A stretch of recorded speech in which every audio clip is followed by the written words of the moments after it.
We have with us Mr. Sajith Premadasa, leader of opposition in Sri Lanka, joins us for his take on how things are unfolding as far as the Iran-Israel war is concerned, which has, of course, reached all the way till Sri Lankan waters. Mr. Premadasa, thank you so much for speaking to NDTV. Let me start by asking you the fact that this war has reached all the way to Sri Lanka's exclusive economic zone. It has reached Sri Lankan waters. Your first reaction to a conflict whose war theatre now has reached all the way till Sri Lanka? Well, it's a truism, not only for Sri Lanka, but for all of the nation states in the whole of the global world, the international community, that peace and stability is of utmost importance to ensure prosperity and progress for all of mankind. So, any attempt to move away from peace and stability is a cause for concern. We are of the opinion that peace should prevail, disputes should be resolved through peaceful means.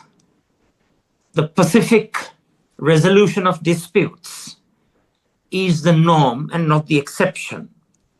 So it is of utmost importance that there is an immediate cessation of hostilities and that all parties to the conflict take up talks and negotiations rather than asymmetric warfare. I believe that this is of global interest and global importance, and it impacts on the national interests of all of the nation states in the global community.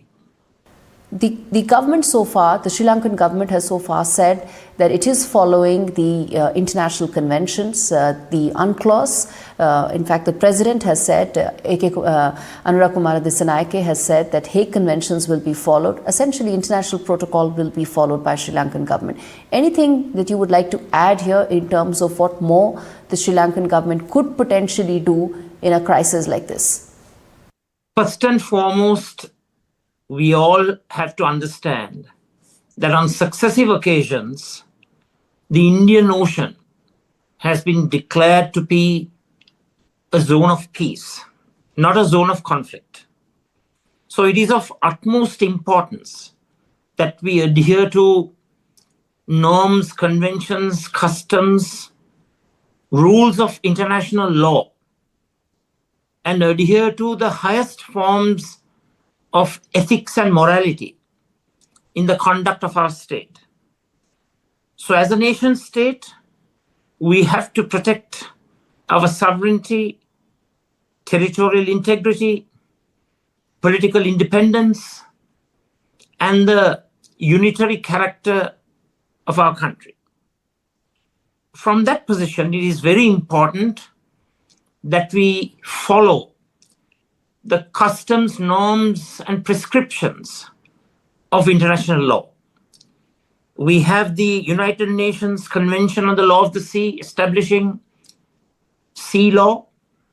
We have successive Geneva Conventions, the Hague Convention, conventions on the prevention of torture, conventions with regard to protection of refugees, conventions even regard to the conduct of war. Yes. So all these conventions prescribe the manner in which we should promote peace. Peace is of utmost importance. And we are neutral in this matter. While being neutral, we have to promote humanitarianism. The humanism in our national policy is of paramount importance. So while adhering to all of these laws, norms, customs, and conventions, and the prescriptions of international law and international humanitarian law, and laws with regard to wars, what is of greatest importance is to ensure that global peace prevails. And more importantly, the Indian Ocean has to be maintained as a zone of peace, not as a zone of conflict.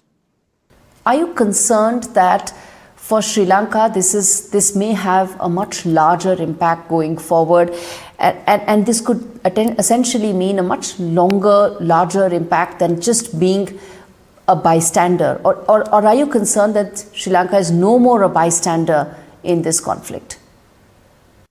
Already, the Middle East conflict, now it's no more Middle East, it is continuously spreading throughout countries that are contiguous. That is having an impact on the Sri Lankan economy, on the Sri Lankan people. Do remember that we as a country have gone through quadruple tragedies: the Easter Sunday terrorist attack, the COVID health emergency, the bankruptcy of the country, and more recently, the Ditwa cyclone disaster. So we have undergone a lot in the recent past, and we are still suffering from sovereign indebtedness. We have a colossal amount of foreign debt. We have a huge amount of domestic debt. So we are a highly indebted country with multiple vulnerabilities impacting on economic rights, social rights, cultural, religious, political rights of the citizenry of our country, amounting to 22 million people. And it is our intention to ensure that conflict does not prevail. It is in all of our interests. It is in all of our nation's interests to ensure that the peaceful resolution of disputes is prioritized over and above asymmetrical warfare that is taking place right now. There's going to be multiple emergencies, multiple economic costs with regard to access to raw materials, and so on and so forth. Poverty and deprivation will rise. Right. The poor are suffering. The middle classes are suffering. Even the rich and the super rich, all of society are suffering. So it's of utmost importance that we realize and capture the occasion and move towards peace, not conflict. Okay. India, of course, has a very large, significant presence in the Indian Ocean region. It's essentially the big superpower here. Any message that you would like to give to the Indian government, given the unprecedented situation that Sri Lanka finds itself in?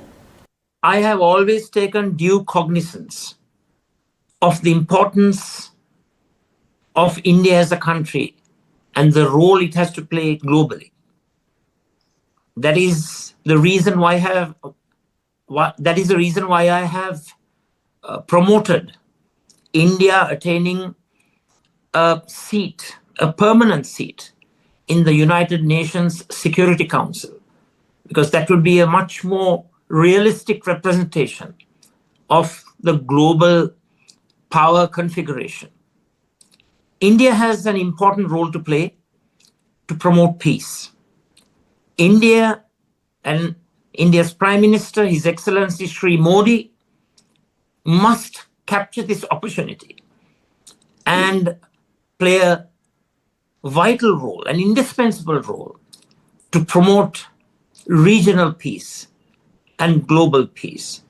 That is of utmost importance. And I believe that India has a lot of power within its hands to promote peace. And I'm confident and sure of all of the initiatives of Sri Modi, which are aimed at attaining global peace. And we must ensure that conflict does not prevail. It is in the interest of all human beings, because this dastardly war and conflict is impacting on the lives of people, children, mothers, all of the citizenry of all countries, human beings. We must attach greater value to human life than we are doing so right now. All right, I'm going to leave it there. Mr. Premadasa, thank you so much for speaking to NDTV. Thank you so much.